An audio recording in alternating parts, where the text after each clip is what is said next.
Hi guys, welcome to session number 8 of Marketing 101. My name is Ankit, and in this lecture series, we are going through the Marketing 101, that is the core concept of marketing. So in our last class of marketing, we covered something which is known as market segmentation. That is when you analyze a market, or when we are continuously talking about that a good organization, a good market strategy starts with identifying the needs of the customer. The first step in that process is to create the segmentation in the market.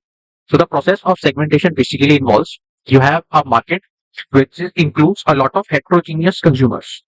So in segmentation, what we do, we break down that market into smaller segments of customer having a homogeneous need. After we have done that, the next step is to target that particular segment. Now, before we come to that targeting strategies, let us understand what market targeting involves. So, before we go into that modern times of market targeting, let us understand what used to happen at earlier times. Now, somewhere around 1950s, 1960s, the idea of mass marketing was there, and that mass marketing involves mass customization. What Dell did and during those period of time, that was an example of mass customization. Now, the word mass customization, I think, is very much obvious that a single kind of product would be there. All the consumers who have different needs, they will be able to do some customization in that existing product. The product is going to remain the same, but according to the need, people can customize that single product according to their need. Now, the problem with that particular mass customization strategy is within that homogeneous group of customers, the needs or the wants of the customer still differ. That differentiation could be a lot or that differentiation could be small, but that differentiation is still there. The resources which companies have in today's time, that those resources are not in abundance. So company cannot cater to all market segments because of limited resources. So what is the need for the organization is to create market segments and employ the resources against the opportunities available in that particular segment. So this is what targeting involves. Effective market segmentation and targeting are very crucial. If you are not able to create a balance between the segmentation and the targeting, then obviously the cost which you are going to employ for marketing, either to that particular segment or within that segment, you won't be able to justify the cost and benefit. ITC Food is a very good example. They they have gone from mass targeting to a segment specific targeting. So ITC Foods, they have a different segment for the Indian cuisine. They have a different segment for the continental cuisines. What they are doing now, they are targeting the needs of us, the culinary needs of a specific segment of their consumers. So in very brief, targeting is what? It is actually creating a balancing act between the benefits which are offered by a segment versus the resources and the capabilities of the organization in that particular segment. So therefore, you have to select a segment very specifically. What kind of segment our organization want to serve? That has to be selected very carefully. Now, this process of identifying that particular segment to target is called as target marketing. And once you have selected that target within that segment, then that segment will be your target market. That this is the people, this is the customer, this is the needs and wants which I want to cater. And doing so, you will be able to find the best prospect for your customers. Now, once we have understood what marketing, target marketing is, let us understand the different strategies which are involved in the targeting strategy. So first and foremost, we have mass marketing strategy. So mass marketing strategy, it does not involve segmentation. So basically what you're doing, you have a single line of product, or you have a single line of service, or you have a single line of product line. Basically you have a single product, and that single product is advertised to customers, to a large base customers. Now, when this kind of strategy, this mass marketing is a successful one, if the customers who are present in that segment, they do not vary from each other a lot. This means the demography which is there, it is not very distinct. It is not very different from each other, and the customer needs are very small. I mean, they could be aligned very easily. Because there is no differentiation between the customer needs and wants within a segment, it is also called as undifferentiated marketing. The idea is very simple. You have a product, you advertise that product, you create a market mix for that product for the entire market, mass market. and then you hope to get the attention of a large customer base. How do you profit from this mass marketing? Obviously, you try to get the attention of as much as customer base possible, and through that base, you are able to drive your economies of scale and cost advantage. The next strategy is a large segment strategy. Now we are going into that segmentation. Now, when you create a segment, it might happen that there are large segment and small segment. Obviously, there is no definition of large segment, but you can say when you create a segment, let's suppose there is a segment who has more than 50% of the customer and another segment has less than 50% of the customer. So the segment which has more than 50% of the customer will be known as a large segment strategy. So obviously companies which have very huge resources at their disposal and they see that targeting that small segment won't bring them any cost benefit. It won't bring them any economies of scale. So they intuitively, they could decide to target only that large segment. So if they are targeting that large segment, it is basically single segment marketing. And that single segment is obviously our largest one. Within the segmentation we have done, the largest segment you cater. Now, obviously, companies who do not have huge resources will not target the large segment. Where will they go? They will go to a small segment strategy, but we'll come to it later. After the large segment strategy, we have the adjacent segment strategy. See, in the large segment strategy, what happens? Because a company does not have huge resources, this is going to be a repetitive theme that companies do not have huge amount of resources or companies do not have unlimited amount of resources. So they want to optimally utilize the resources. So this will be a recurring theme in our targeting points. So the organization, they want to have an optimum utilization of their resources. So therefore, they deliberately target that last segment to get the economies of scale, to get the optimum utilization of their resources. Then you have adjacent segment strategy. Adjacent means right next to your previous one. This is what adjacent means. The one with the previous one. So when we talk about adjacent segment strategy, basically an organization which has been successful in a single segment marketing. They have achieved or they have pioneered that single segment marketing. So what they will do, because they have achieved what they wanted to achieve in that single market, obviously they will go to the closest related segment. And this is happens when the organization have already achieved what they set out to achieve in the large segment strategy or a single segment strategy. A very good example is the Maruti cars. When Maruti and Maruti Suzuki came to India, they targeted that cheap car segment, which is why they have Maruti 800. Now, once they have pioneered the Maruti 800, they went on with the another product, which is the Maruti Zen. Now, Maruti Zen was a little cheaper, but a better quality car. So what do we see? Once Maruti Suzuki has achieved or pioneered that cheaper and smaller car segment, they went to the adjacent segment. And what was the closely related segment? Is to produce a little bit costlier car, but a better quality car. After you are done with your adjacent segment, you have multi-segment strategy. Now, multi-segment strategy, you could say it is the opposite of mass marketing. What is mass marketing? Mass marketing is you do not create any segment. You have a single product line or single service, and you advertise it to the large public. In multi-segment strategies, once you have segmented your market, once you have categorized your customers according to their needs, then you pick up 1, 2, 3, 4 segments to market. Again, it is different from mass marketing because in multi-segment strategy, you might choose to avoid certain segments which are smaller or which are not your customer or those who are not interested in your product. So in market segmentation, once you have segmented the market, it, it allows you to cater to limited number of segments. Now, when you cater to two or more than two segments, it becomes a multi-segment strategy. Or because there is a multi-segments, you will have to create a multi-marketing mix. Marketing mix, obviously, we are going to cover this topic later in our classes. For example, again, a very good example is the electricity producer.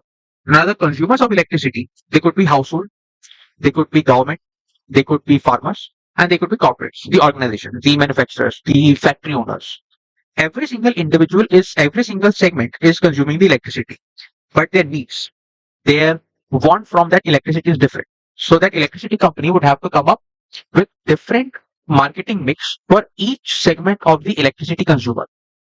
And because there is a differentiation between the consumer and you are catering to the needs of every segment separately, it is also known as differentiated marketing strategy. Because now you are categorizing the needs of the consumer and you are marketing to that individual customer base. Therefore, it is the opposite of mass marketing strategy. Then you have the small segment strategy. When you distribute your segments, again, it might happen that there is a segment which is large and there is a segment which is small. Usually what happens? The large corporates, the business which have limited resources, not the lesser amount of resources, but limited resources, they tend to focus on the large segment and they deliberately avoid the small segment. So what happens? The needs of the small segments are either they are looked over or for them a common mass marketing is devised. But we forget that within that small segment also, there might be some different needs of the consumer. Again, within that homogeneous small segment, there could not be one-to-one relation between two customers. Those two customers still might differ to a little bit extent. So the businesses which have limited resources and capabilities, they know they cannot compete in the large segment because already there is a large organization present and working in that large segment. So the business with limited resources and capabilities, they go into that small segment and they try to cater to the needs of the consumer in that small segment. Some companies, some large segment, they could also offer dual segment strategy. That is, they cater to the large segment also and they create a mass marketing for the small segment also. But even if they do that, they sometimes overlook the different need of the small segment because this thing we have already cleared in the previous lectures that even if our organization is creating a segment in a market, it might happen that within that segment, the need of two consumers might differ to some extent. Therefore, a small business with limited resources can get into the small segment and cater to the need of that particular segment. What this helps the small business owners in two terms. One, there is less competitive pressure. Why? Because we know that large segment is not large organizations are not going to come in the small segment because they do not find it profitable. Second, because we are entering that small segment first, we can later go into the adjacent segments. Then we have niche segment strategy. Now, niche word in itself implies a very small but a very good amount of people, a very significant amount of consumer. When we create segmentation, it is not compulsory that within that segment, the need of the consumer is going to remain the same. So within a particular segment, the need of the consumer may also differ from each other to some extent. So when you target a limited number of consumers within a segment or a particular set of consumer within a segment, those people are not less. They do have a significant amount. But some companies, they deliberately, they create a certain section within a segment and they cater to the needs of those particular segment to create a particular concentrated market. So this is called as niche segment marketing. Basically, they are carving out a particular column within a segment. And then they obviously, because those customers, they have the customer who are identified in that niche segment, they will have their own particular set of requirements. They have their own particular set of needs, which are not fulfilled by a bigger or a larger firm. So if you follow that niche segment strategy, you will be able to cater, even though that group of consumer will be small, not insignificant. Even that number is small, but that number is significant number. Even if you cater to that small number of consumer, still you will be able to avoid the direct competition from your large firms. Why? Because large firms, they are catering to that entire segment. You are catering to a particular section within that segment. Therefore, it is called as concentrated marketing because within a segment, you are concentrating on a particular carve-out set of consumers. Then finally, you have sub-segment strategy. It is somehow a derivative of niche segment only. Within a segment, there could be a small sub-segment also because different customers have different needs. Their needs are not very defined needs or very particular set of needs like in the niche segment, but within that particular segment, they have certain different needs. So now you do micro marketing. The product is the same for the complete segment, but that product is advertised to sub-segment in a very micro form. So it is called as sub-segment strategy or micro marketing. Now this topic is going to be very small. The last topic for today's session is what are the factors affecting the need of marketing or targeting.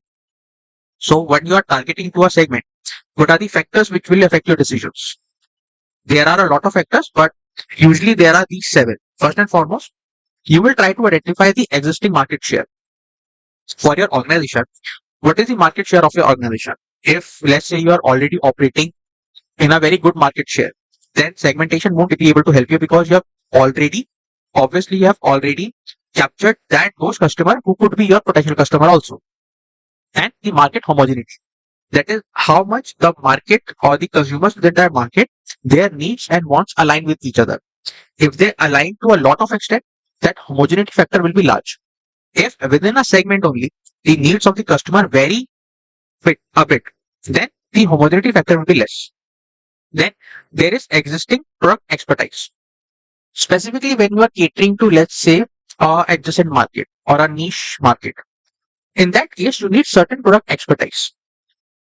For example, if you are catering to the niche segment, when you're targeting that carve out set of customers which have a very specific kind of need, then in order to satisfy those needs, you need to have certain product expertise so that you can modify or innovate your product according to their specialized need. Then you have likelihood of production and marketing scale economics. If you cannot achieve that economies of scale, or you cannot scale your production up or down, then targeting a large segment or small segment will be very difficult for you. Because if you want to target a large segment, obviously you need large production so that you can achieve economies of scale. If you are targeting a small segment, production has to be there, but then you won't be able to achieve the economies of scale. The reason is because your customer base is small. Then you have segment attractiveness in terms of size, structure, and growth. When you decide to target a segment, that is the whole process of targeting. When you decide to target a segment, basically what you are trying to do, you are trying to analyze the benefit which you will get from that segment. The benefit is the attractiveness of the segment. What is the size of the segment? What is the structure of the segment? What are the growth prospects which you see from that segment? And you try to balance that opportunities from that segment with the cost which you are going to employ to market that particular segment. So if that attractiveness is not there, if you are not able to achieve that balance with the opportunity versus the cost, then the targeting won't be affecting your decision making a lot. Then you have the forces of marketing environment and marketing trend. See, the market trends drive a lot of consumer behavior, and so does marketing environment. Marketing environment we have very in detail we have covered in our previous sessions, so I would recommend you watch those sessions. Now, when a particular trend is changing, this means that segment is changing. Now, if you target a segment whose needs have changed because of the trend, then your targeting won't be very successful one. So you have to keep updating the segment also, because if you're not updating the segment, then whatever targeting you do, it won't affect you. It won't be very efficient. Then you have anticipated profitability and market share. Obviously, why you're targeting a particular segment? Because you anticipate certain profit from that. You know your product, you know your organization, and you want to cater to a specific segment because you know that you will be able to serve the need of that segment. When I say when you serving the need of the segment, basically, if you are able to stand on the expectation of that segment, only then you will be able to derive profitability. Only then you will be able to get some market share. If you cannot anticipate the profitability and market share, this means that you are not able to analyze that market or that segment. So that targeting won't be very a big factor for you. Then you have capability and and lastly, you have capabilities and ease of matching customer needs. I think it's a very obvious one. If you identify a segment, you want to cater to the needs of that segment. You want to match the needs and wants of the customer belonging to that segment through your product. The very first thing you should ask yourself, are you capable? Let's say you are targeting that niche segment, or let's take a different example. Let's say you are targeting that sub segment. You know a consumer wants a cheap car, but within that cheap car, he wants certain features. He wants, let's say, at least 15 kilometer average per liter. They want at least sitting capacity of 5 people. They want a good color. They want good driving experience. So as a company, when you are targeting a segment, the first thing the company should ask itself, what are the capabilities of the company?